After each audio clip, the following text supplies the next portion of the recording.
welcome back to the very first CX News recap of 2021. It's the beginning of the year, but already we have so many things to talk about, so we're about to dive right in. But before we do that, just make sure you subscribe to this channel so you can see all the new videos we're going to be putting out throughout the year. We have lots of great stuff coming your way. Okay, so let's get right into the stories from January 2021. A few months ago, Facebook acquired WhatsApp for a pretty big price tag, and people were a little bit confused. They weren't totally sure what would be in it for Facebook and how they could make money off of it to make up for the high cost that they paid for WhatsApp. But what does Facebook love more than anything? Data. And it's clear with the new privacy policy update on WhatsApp what their plans are and how they're trying to make money off of this.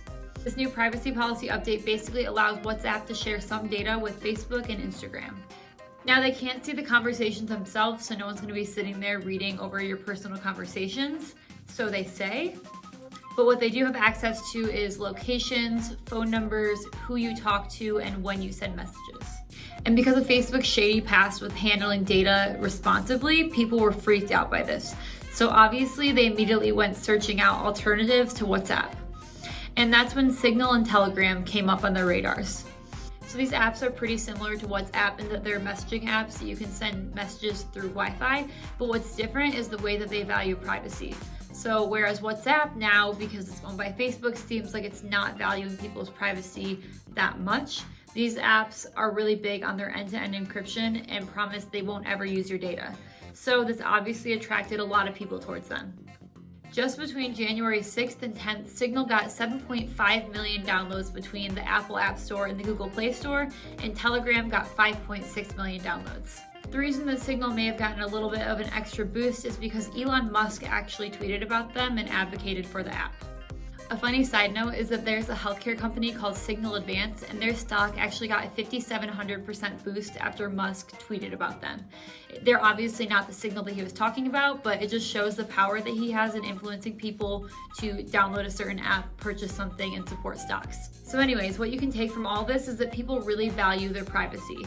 So don't mess with people's data and mess with their privacy just to make a few extra dollars, because that's not the right strategy in the long run when people are going to leave you for the best option that they can find that actually values their privacy. At the end of last year, Quibi decided to shut down operations after just 6 months. We actually covered it on the CX News recap towards the end of the year. But there are a lot of fans of their original shows that are just kind of in limbo now that were a little bit disappointed that they had nowhere to watch the shows that they got into. But I have good news. Roku actually bought the rights to Quibi's full library for $100 million. Honestly, this is kind of a steal compared to the $1.75 billion that Quibi raised. So like I said, there was a lot of shows on there that people were left without an option to watch it anymore. There was around 75 original shows, and they had pretty high caliber actors on there like Anna Kendrick.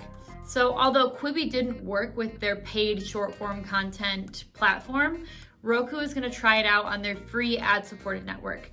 I think this could be a really good idea actually, because with the short form content, people may have not thought that it was worth it to pay a monthly subscription price for that, even though they did like consuming the content. So if the only price they have to pay is a little bit of their time to watch ads, I feel like this might have a lot more success. And Roku has some massive advertising power and the platform already built, so I think this is a really big advantage. So it's kind of a win-win.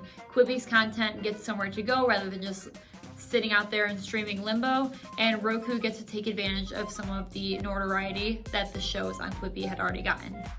The one problem that I can foresee is that the Quibi content is made for mobile and now it's going to be transferring over to a TV format. This may or may not be a problem, but just kind of something to consider. So this next story is really interesting because it's one that completely did a 180 from when I first started looking at it to when I actually ended up writing about it on the CX News blog. Xbox turned what could have been a terrible thing for their reputation into something that actually makes me respect them a lot. So last week, they decided to announce that they were raising the prices on all Xbox Live Gold memberships. Xbox Live Gold is basically the membership that you have to have in order to play with friends online. And this is a huge part of gaming for a lot of people, is the community aspect and being able to play with their friends or with random people online.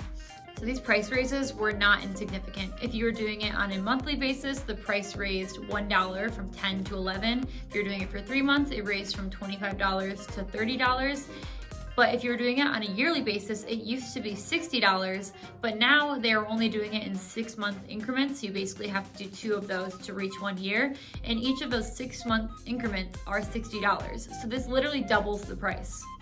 It doesn't really make any sense. They said that they were just doing it based on what the market was demanding or how the market was acting. But these price raises seem a little bit ridiculous, and I don't know if the market was demanding that much of an increase. It's literally double.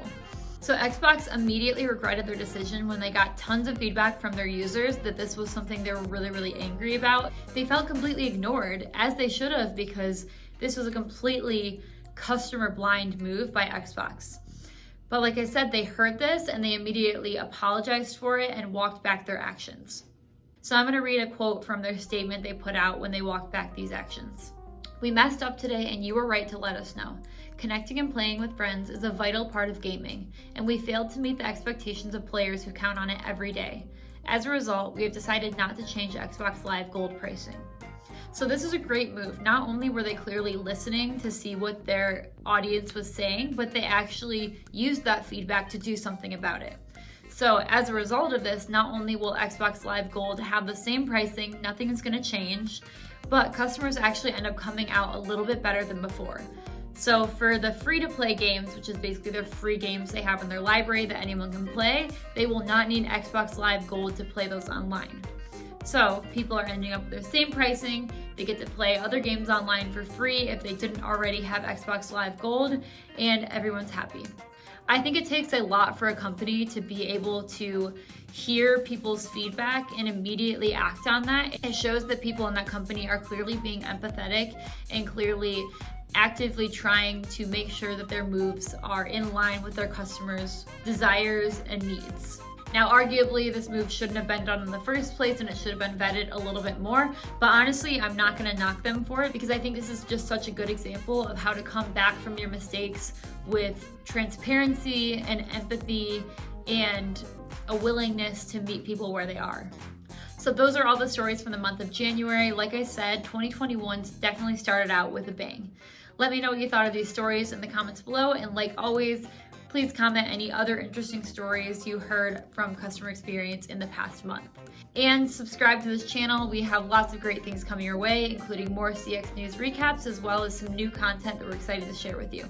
So I'll see you next month for another CX News recap.